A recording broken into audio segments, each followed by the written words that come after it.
Hey guys, so I'm making a video for history, and it's gonna be about World War II, but it reminded me of a song about Kenji. The song was created by Kenji Shinoda, the guy that made the song.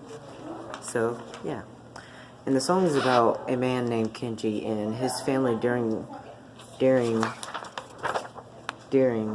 World War II. When Pearl Harbor was bombed in 1942, the president put all the Japanese Americans in a internment camp called Manzanar. So if you look that up, you'll see what it means. There were 110,000 Japs in there from 1942 to 1945.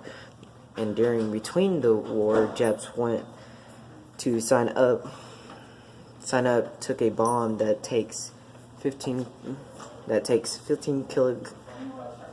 kiloton blast. 2 cities were blown away, and Ken's family survived before they closed the camp. Ken died. It was when it closed in November 21st in 1945. So when that happened, Ken's family and him had to survive in Manzanar when they were looking over them, surrounding them, looking for spies and all that. And I'm not gonna give you full details, but I'm just explaining what's going to be going on in the video. So yeah. So let's picture.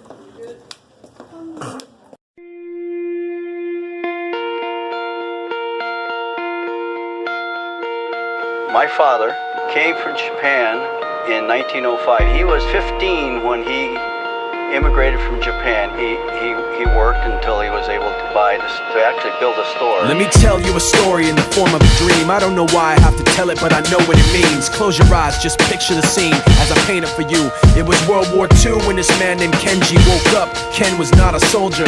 He was just a man with a family who owned a store in LA. That day, he crawled out of bed like he always did, bacon and eggs with wife and kids. He lived on the second floor of a little store he ran. He moved to LA from Japan, they called him immigrant. In Japanese, he'd say he was called Issei. That meant first generation in the United States, when everybody was afraid of the Germans, afraid of the Japs, but most of all afraid of a homeland attack. And that morning, when Ken went out on the doormat, his world went black, cause right there, front page news, 3 weeks before 1942, Pearl Harbor's been bombed and the Japs are coming. Pictures of soldiers dying and running.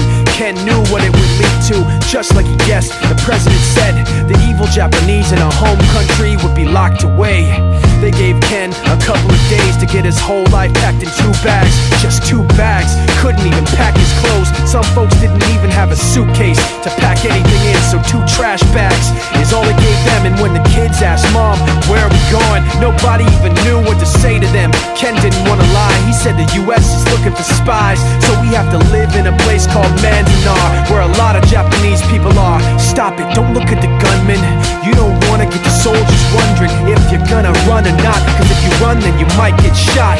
Other than that, try not to think about it. Try not to worry about it being so crowded, cause someday we'll get out. Someday.